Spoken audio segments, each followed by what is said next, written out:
Hi, I'm Laurie Wehring, and you're listening to Art Talks, the podcast bringing you news about the New Braunfels and Seguin arts industries during this COVID-19 pandemic.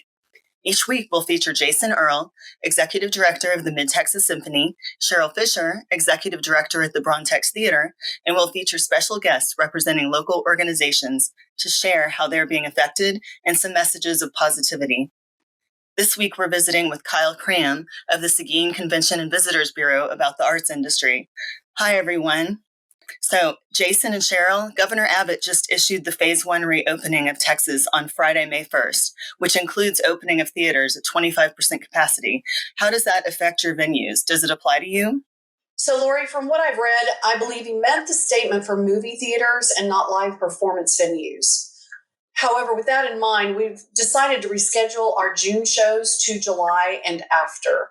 We believe the public will need at least a 30-day gap of everything being open to the public before they will feel comfortable to come back to enclosed venues. Most performance venues are not set up for 25% or even 50% capabilities. We simply have to wait until Texas is open for business. Well, that's great that you're able to reschedule. Jason, what are you guys doing?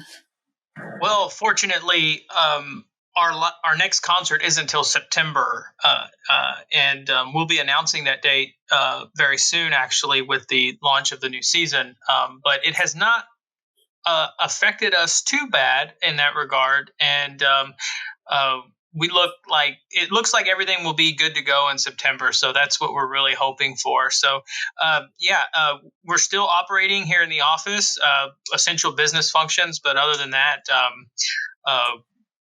looks like we're all in the all clear till September. That's fantastic. So moving over to Kyle. Kyle, can you tell us about the Seguin Main Street program and CVB?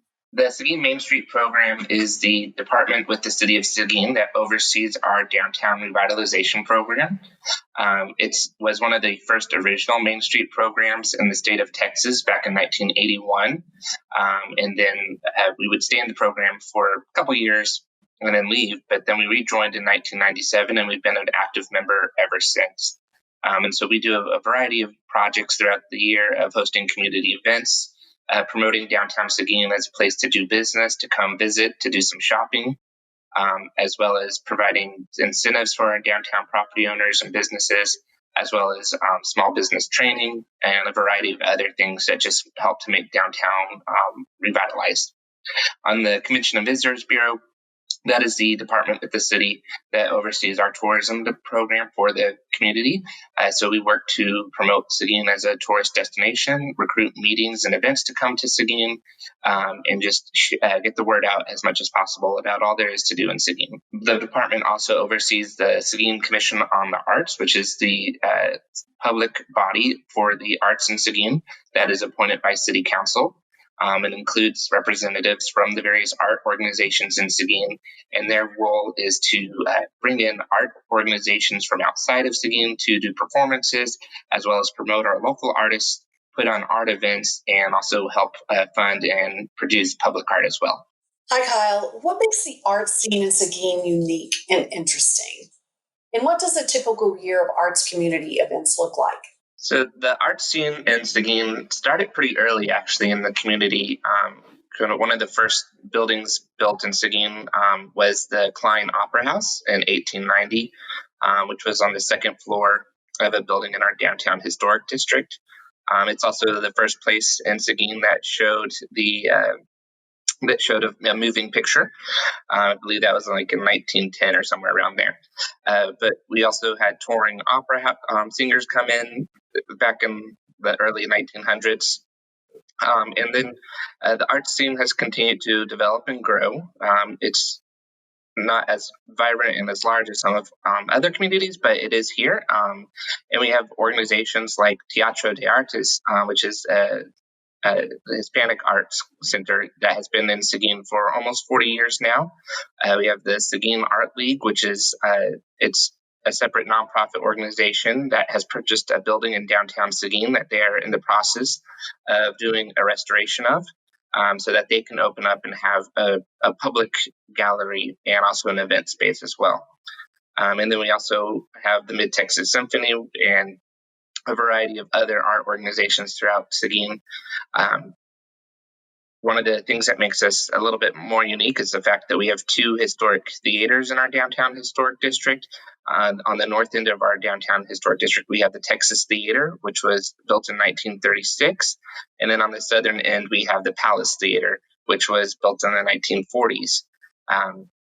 And so we still have both of those theaters in operation. The Texas Theater is owned by the Conservation Society, where they have community theater. They bring in the Heart of Texas Roadshow and a variety of other events there. And then at the Palace Theater, they'll show movies occasionally, and then also bring in performers like they just had before all the COVID stuff. They had a Cher impersonator do a performance there. And so we have a variety of art organizations and art businesses throughout Seguin. We have You're So Crafty, also located in downtown Seguin, which is a stop-in or pop-in paint your own pottery.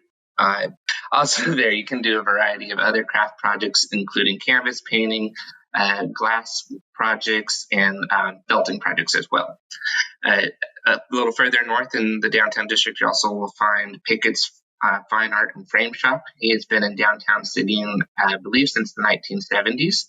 And so if you have your pieces of artwork that you need to get framed, you can drop it off in downtown Seguin with him, and he'll do a great job. As far as our calendar of events, we do have a full calendar of events throughout the year.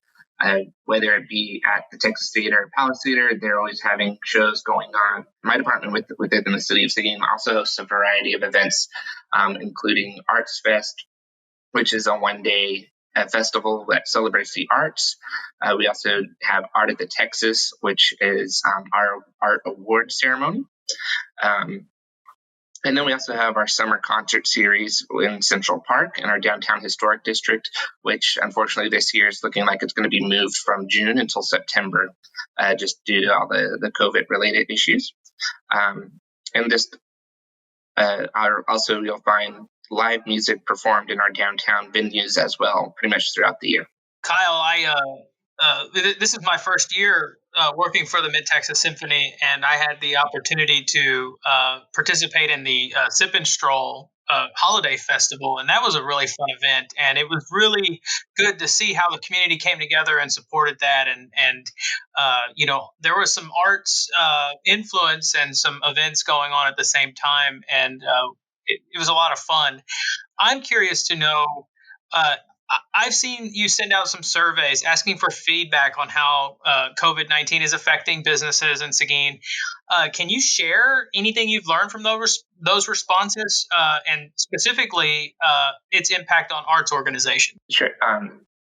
Definitely, as expected, all the businesses have suffered losses due to COVID-19.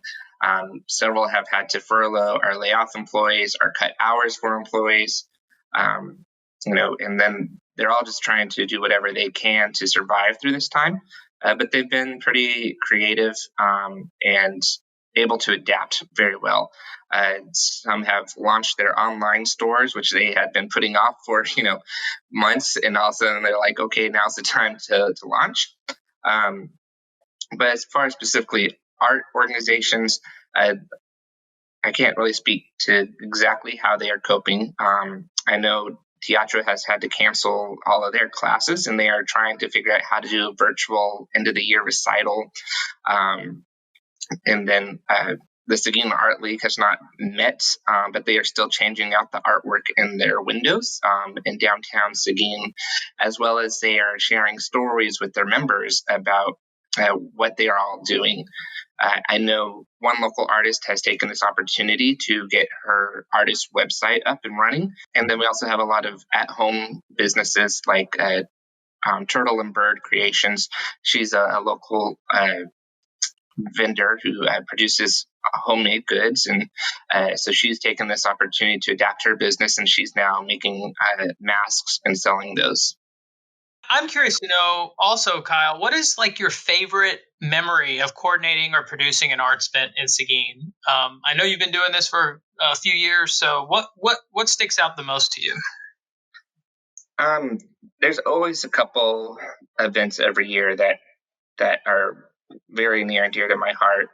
Like you mentioned, the Sip and Stroll is a great event, and that all our events include some form of art, whether it be school groups performing, or bringing in bands from outside the community.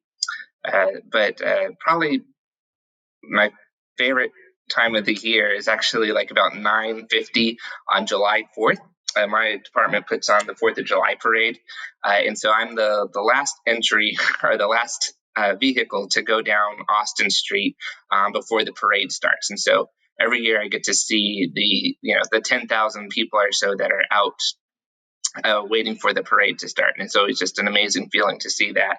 But as far as specifically art-related event, really our Central Park Summer Concert Series, it's a very big crowd favorite, and I really enjoy the concert series.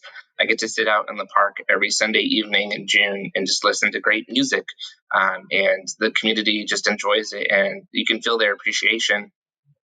And then with the Boy Scouts show up every Sunday to sell hamburgers and hot dogs. So it's just a good time, and just to listen to music and enjoy the fountain in Central Park going and seeing all your community out and about. Kyle, you may have answered this, but June is almost here. Will we be having the concerts in the park, or? We are working on moving those from June to probably September. We're hoping that we can keep all the bands that we had signed up for June in September. The concert series relies on sponsorships, and so with all the COVID stuff, we did not feel it was appropriate to send out requests for sponsors during this time. And so, and then plus our bands have not been able to get together to perform. So one of our bands is the Canal Community Band, and they normally practice in, I believe, Canyon Intermediate. And so they have not been able to go into the school to actually get together and perform. And so without them being able to practice, really the question of would they be able to make a performance for us was questionable. And so to give us more time and to give the bands more time and the opportunity for us to raise some additional money for our concert series, we are going to look at postponing till September. And you might find the weather will be better then. It might be a little bit. I'm hoping for that. It's, when I'm out there on a Sunday afternoon setting up for the concert, I normally will get out there about 3:00 to set up, and I am dripping in sweat. So then I run home and clean up a bit and come back out so I can be there before the crowd comes and ready to make the announcements and welcome everyone to Central Park. Yeah, I can't wait for that. And Cheryl, one thing that I thought was interesting that Kyle said, he mentioned the Palace Theater, and I've worked at the Brontex, you work at the Brontex, but my fondest memories of going to a theater was the Palace, because I grew up in Gonzales, 30 minutes away from Seguin. So that was the actual very first movie theater I ever attended, and it was built in the 40s, and the Brontex was built in the 40s. So I thought that's kind of interesting how it connects the communities, that we both have a theater in downtown. If a downtown doesn't have a theater with the marquee lights on at night, it just makes the whole downtown feel like it's asleep or dead or something. So it's always great to have living, breathing theaters in small towns alive and well. But I have a question for Kyle. Anyone that's been to downtown Seguin notices an object in the square. And it's a pecan. It's a giant pecan. And I was wondering, are there any events that's ever scheduled around the giant pecan? Yes, we host our annual Pecan Fest. It's normally the last weekend of October. And it includes vendors selling all sorts of goodies, as well as pecans. We've added different events throughout the year. We've added a pecan shelling competition to it. We have live music. We have a pub crawl. And so some organizations will do pecan bake sales and pecan bake-offs. And so it's kind of spread out throughout all of Seguin. Also, it incorporates things at the Heritage Museum, things at Sebastopol House with the Wilson Pottery Show. And then, of course, we have Pape's Pecan House and Nutcracker Museum. They are open that weekend, so you can take tours and see the 8,000 nutcrackers that they have inside. And then we also had the Big Red Barn, which is open that weekend as well for tours, and they have vendors. And you'll find also the Pecan Museum of Texas out at the Big Red Barn as well. That's great. I have a whole new appreciation for pecans. Yes, yeah. In this job, you have to learn how to love pecans. We have 4 of the world's largest pecans here in Seguin. We have the original one, which is the 1960s one that's about 6 feet long, made out of concrete on the courthouse steps. Then we have the one out at Pape's Pecan House, which is the world's largest mobile pecan. In my office at the Visitor Center, we have a styrofoam replica pecan that is about 5 feet long, and it travels with us when we go to do trade shows and marketing. But then, in 1982, Brunswick, Missouri built a bigger pecan than ours, the 2 that we had at that time. And so we decided we had to build a bigger pecan.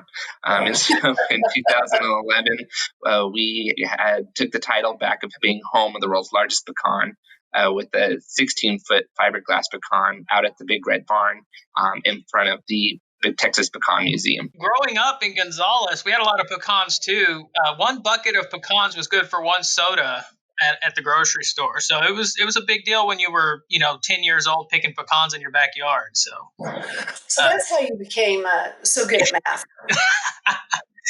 Yeah, something like that. But yeah, Kyle, thank you so much for everything and all your leadership. I see you, running around downtown all the time here, and you're always working, and you always have good information, and it's credible, and we just appreciate your time and being here. No, I really appreciate the opportunity to be on this the podcast and share all the good information about what's happening in Seguin, and I appreciate y'all opening this up to the Seguin community in addition to New Braunfels. So. Thanks, Kyle, Cheryl, and Jason. And to all the listeners out there joining us for Art Talks, we'll be posting new episodes weekly on Thursdays featuring local arts organizations. If you have any questions, you can email us at arttalks@mtsymphony.org. Thanks again for listening, and we'll be back next week.